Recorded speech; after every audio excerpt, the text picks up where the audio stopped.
How are you doing? So I wanted to address some things today. I've noticed, especially with a lot of Christian churches, that people kind of feel like it's not other people's right to come into their lives and tell them what to do. What they say is, oh, God knows my heart, or this is between me and God, which, everything's between us and God, and God does know your heart. But God also uses people to show you your heart. He uses people to correct your heart, because we're supposed to be his hands, his feet, his eyes, and that's just not like independent of him. Like, he puts those things on our hearts, he puts those things on our minds, and then he tells us, okay, go out and tell this person this, or do this for this person, and that kind of thing.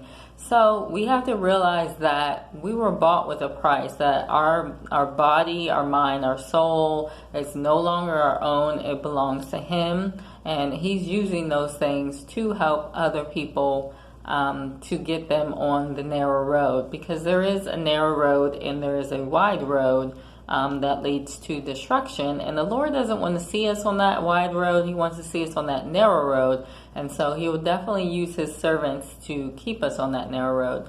So I wanted to share a few scriptures, because we are all supposed to be our brother's keeper. I know that when the Lord asked Cain, where's your brother, the first thing Cain said was, am I my brother's keeper?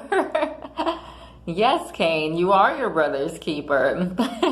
That's exactly why we're here. That's why we're called a body. So we try to keep our brother.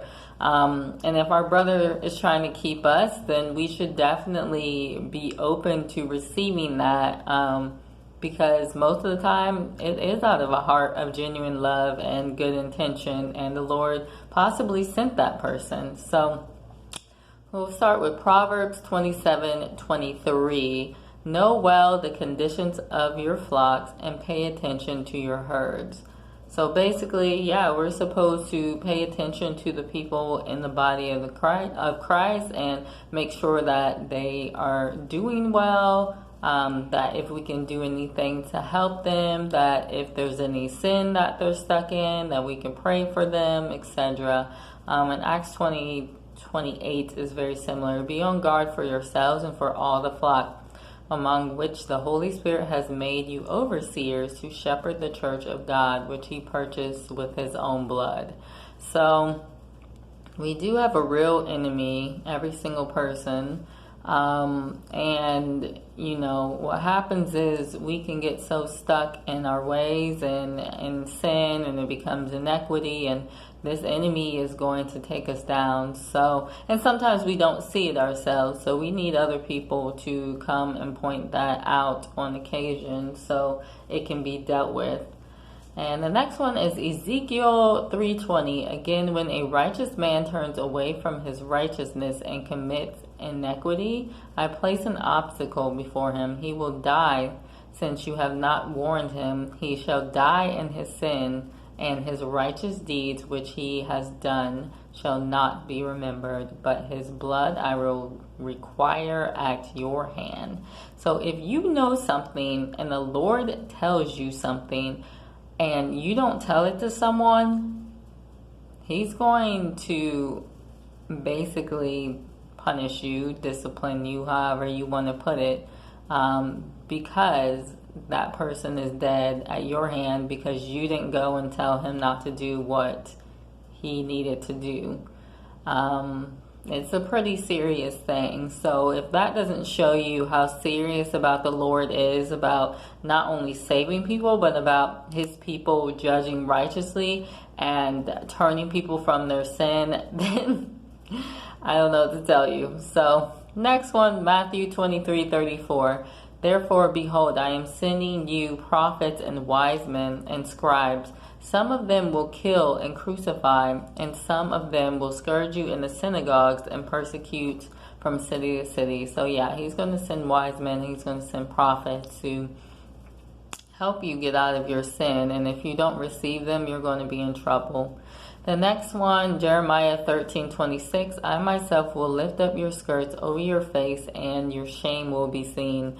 So I put this in here because it shows just how privacy isn't a huge thing in the body of God.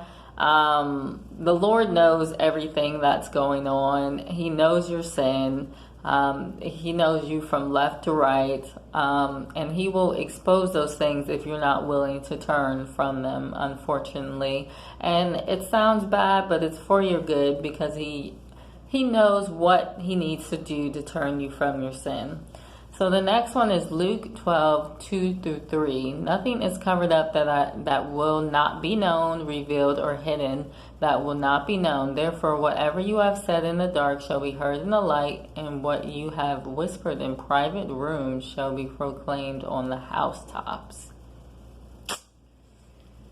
Yeah, I mean, this has definitely happened to me before, where I was probably saying some unrighteous things in my head, and literally I was at this church and they started repeating what I was saying in my head.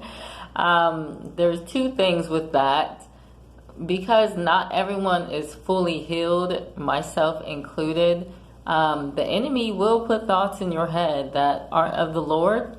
And what can happen is those people who aren't completely healed either, they can repeat those thoughts back to you. They might be workers of darkness. They might be working for the Lord, but just, the enemy jumped in them. They might be using divination. I don't know. But the Lord will reveal those unrighteous things in the public eye, because if you feel some kind of shame and embarrassment, you're more likely to turn from the things that aren't of him. And you will know. So Hebrews 4:12-13. For the word of God is living and active, sharper than any two-edged sword, piercing to the division of soul and of spirit, of joints and of marrow, and discerning the thoughts and intentions of the heart. And no creature is hidden from his sight, but all are naked and exposed to the eyes of him to whom we must give account. So yeah, he knows everything about you. You might as well just give it up. Isaiah 29:15. Ah, you who hide deep from the Lord, your counsel, whose deeds are in the dark, and who say, who sees us, who knows us? Again, like everything that we do in the dark, he knows. It's exposed. We might as well just confess it. We might as well just repent. And that also goes for when we think that people aren't going to be held accountable for their evil. No, they're going to be held accountable. I've seen it myself.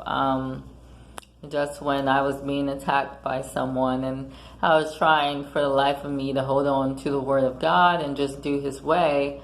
And, this lady who was attacking me, it literally looked like something went and drug her down to the ground, and then she was sick for 2 days after that. So if people are doing evil, it's best just to let it go. I mean, you rebuke them, of course, but if they don't want to hear it and they want to persecute you, it's best to just let it go, because the Lord is going to take care of it. He said revenge is his, so he's going to find a way. Jeremiah 23:24. Can a man hide himself in secret places so that I cannot see him, declares the Lord?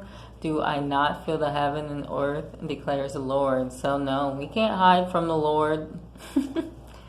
We can try. I've tried. It always comes back in some kind of way that usually ends up pretty embarrassing or pretty hurtful. So, and it's not that the Lord is trying to hurt, but that's just how humans are. We get embarrassed. We have pride issues, that kind of thing.